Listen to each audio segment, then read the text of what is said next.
Kalau you nak tahu, kalau majikan aware pasal benda ni, sebenarnya it's the good benefit untuk pekerja tu sendiri.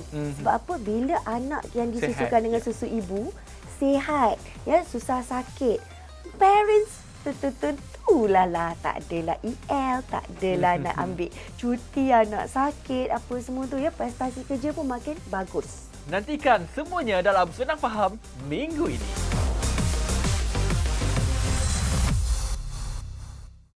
Assalamualaikum, bertemu kembali dalam Senang Faham. Banyak topik dah kita bincangkan sepanjang kita bersiaran ni, dan hari ini paling saya rasa seronok sekali. Bukan sebab apa, sebab ni satu ilmu, pengetahuan bukan sahaja kepada ibu yang mengandung, yang ada anak, malah kepada suami yang menjadi satu, orang kata, penyokong ataupun the greatest support untuk isteri-isteri di luar sana. Dan hari ini saya bawakan kepada anda Nordiana Rasid ataupun Kak D, boleh panggil dia kakak susu, adalah kaunselor laktasi ataupun lactation counselor kita, yang kita bawakan hari ini. Kita nak bercakap berkenaan dengan pentingnya penyusuan ibu. Boleh, Hafiz. Banyak ni nak tanya ni, tapi saya nak mulakan dengan yelah, sekarang zaman moden, ramai yang kata tak apa, kita dah ada option macam-macam. Susu formula ada, susu ni ada, susu ibu ni apalah sangat. Tapi banyak sangat sekarang ni argumen berkenaan dengan pentingnya susu ibu, dan ada macam-macam kajian yang saya nak tanya kepada Kak D. So saya nak mulakan, kenapa penting susu ibu ni? Awak rasa penting ke tak penting? Penting sebagai lah. seorang ayah. Sangat penting. Saya pun menyusu ibu waktu saya kecil lah. So tu sebab yelah, saya tahu ia sangat penting dan sangat menyihatkan. Betul. Kalau ikutkan, kalau kita fikir zaman-zaman dulu balik, ya Hafiz, zaman-zaman yang tak ada lagi susu formula. Macam mana manusia boleh hidup sehingga ke saat itu tanpa susu formula? Jadi susu ibu tu lah yang menghidupkan mereka-mereka ni.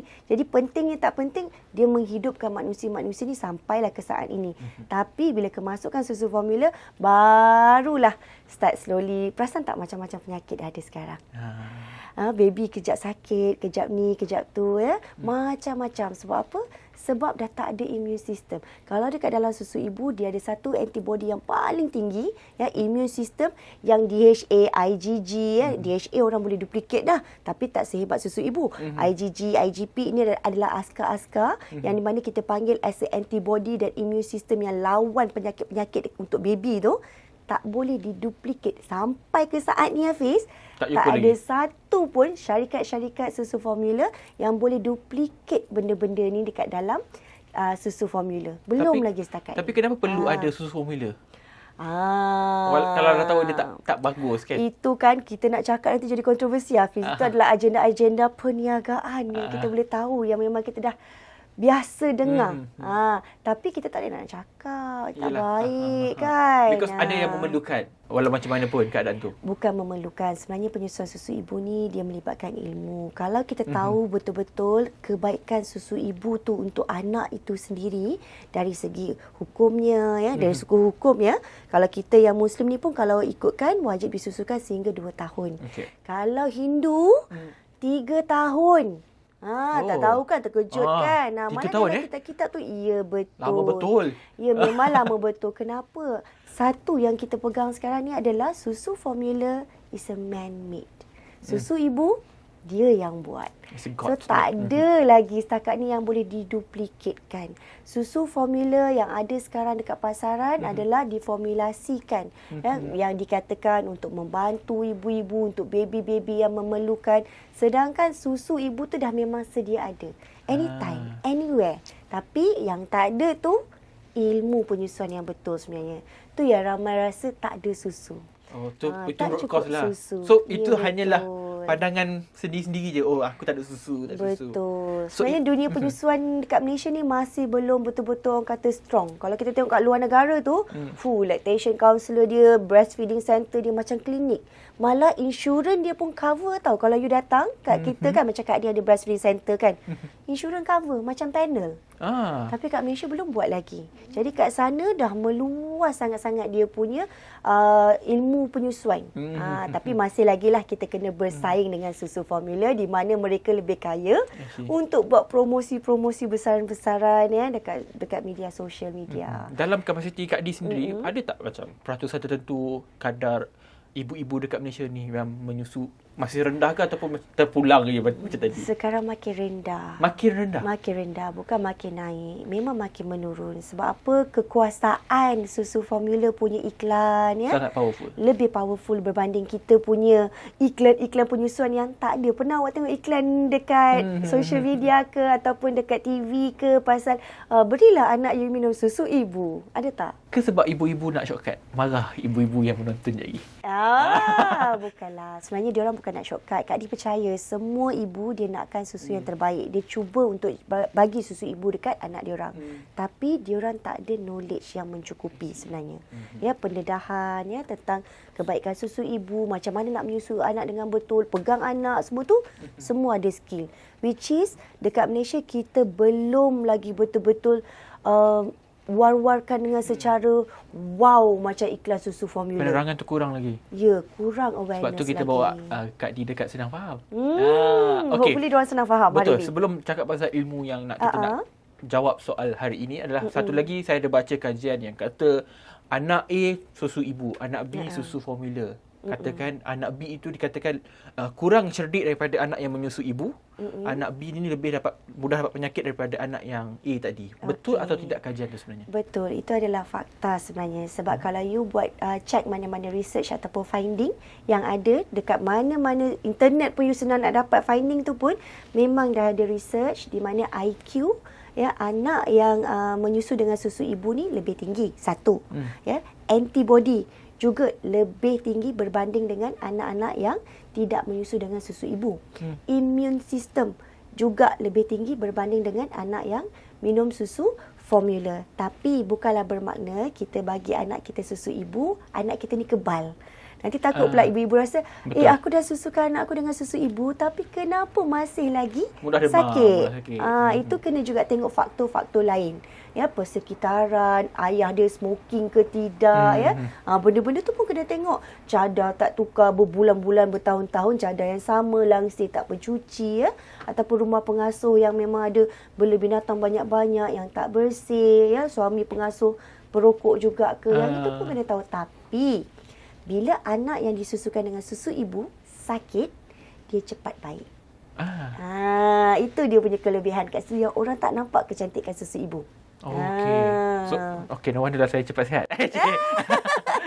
Okey, bila cakap pasal ilmu tadi, katakan Kak Di ada center untuk ajar orang menyusu dan sebagainya. Ya, betul. Pada ketika mana yang perlu belajar? Adakah dah mengandung baru datang ataupun sebelum tu lagi? Okey, sebenarnya dalam hidup ni pun apa yang kita lakukan dalam mencari ilmu, tak terlalu orang kata sesuatu ilmu yang dicari tu never too late. Ya, tak kisah. Tapi kalau untuk dalam penyusuan, sebaik-baiknya kalau you dah tahu dah ada kelas penyusuan, masuklah sebelum you bersalin. Ya, masuk masa you tengah pregnant. Ataupun sebelum tu pun ada student-student kita ya yang belum mengandung lagi pun masuk sebab nak cari ilmu penyusuan. Dia nak prepare dulu siap-siap. Ibu-ibu macam ni kan, wah bagus, dia dah tahu dah, dia dah sedar dah, dia kena cari ilmu dulu. Selain ilmu ni, katanya stres juga punca kepada tak ada susu ni. Seram soalan. Stres ya. Tapi sekarang memangnya dalam dunia yang serba mencabar ni, wanita semua bekerja. Ya, betul. Ramai yang berkejaya. Okay, sebenarnya salah satu punca susu drop tu adalah daripada stres jugalah. Selain daripada kurangnya ilmu penyusuan ya. Kalau mak stres, mak sedih, mak penat ya, emosi tak stabil, semua tu memang dia akan ganggu hormon. Sebab dalam penyusuan ni dia ada dua hormon. Hormon oksitosin dan hormon prolaktin. Oksitosin ni adalah hormon yang merembeskan susu keluar, hormon kasih sayang. Ya, lagi mak tu dalam keadaan tenang, happy, gembira, susu akan terhasil dan keluar dengan lancar. Hormon prolaktin ni adalah hormon yang menghasilkan susu. Ya, tapi kalau kata mak tu sedih, stres, ya, semua tu dia mengganggu hormon oksitosin. Dia tak dapat dicetuskan dengan baik. Jadi suami-suami kat luar sana, ya, majikan-majikan, jangan stress out ibu-ibu yang menyusu ni. Suami lagi memainkan peranan yang sangat-sangat penting. Jangan bagi mak stres. Sebab tu ada setengah negara luar cuti bersalin tu lama Betul. 6-7 bulan. Cuti bersalin dan cuti breastfeeding. We should look forward into it. Yes, kalau lah Malaysia boleh lakukan semua itu, bahagia ibu-ibu di Malaysia. Betul. Kuranglah ya kadar-kadar anak-anak kecil ni yang berpenyakit.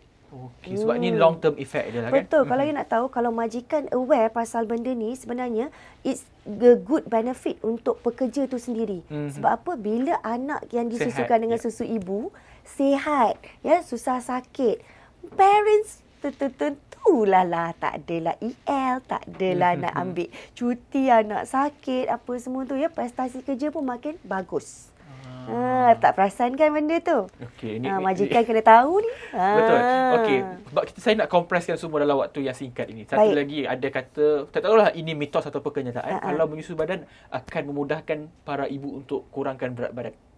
Okey, itu adalah fakta. Sebab sekali you susukan anak you, 500 kalori yang dibakar.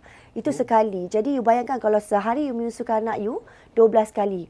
Kali dengan 500, berapa banyak kalori yang dibakar. Tanpa perlu buat apa-apa, menyusu je. Menyusu je. Tapi itulah ibu-ibu menyusu sekarang ni, diorang akan menyalahkan sebenarnya. Kata susu ibu dapat kurangkan berat badan. Masalahnya, lepas you dah bakar lemak tu, ya, dah bakar kalori tu semua, you top up dengan brownies lah, you top up dengan ni lah, you top up dengan tu. Macam mana nak kurusnya? Dia macam tak berhenti kan? Ya, betul. Jadi kalau you nak diet, ya, memang susu ibu itu adalah fakta. Ya, dia boleh bakar kalori dan boleh menurunkan berat badan ibu dengan efektif. Tetapi you kena ada diet yang seimbang juga. Buatlah diet suku-suku separuh, paling bersih sekali. Lebihkan sayur-sayuran, malah anak tu, susu yang keluar tu, lebih orang kata powerful. There you go. Soalan seterusnya, kalau kita makan tu akan mempengaruhi susu lah. Ya, apa yang you makan memang mempengaruhi susu. Dia mempengaruhi rasa juga sama. Ya, betul. Contoh you makan durian, susu you rasa durian. Really? Betul. You makan strawberry, susu you rasa strawberry. You makan petai, tetap rasa petai. Tetapi you makanlah apa pun makanan yang kelakarnya, yang orang tak tahu. Bila you makan makanan yang pahit-pahit ni, tapi susu you tetap rasa lebih manis, lebih lemak berkrim. Lagi pahit, lagi sedap susu tu. Baby tetap takkan rasa pahit. Bau tu ada. Bau petai. That's why baby yang disusukan dengan susu ibu, dia kurang risiko untuk jadi picky eater ataupun memilih makan.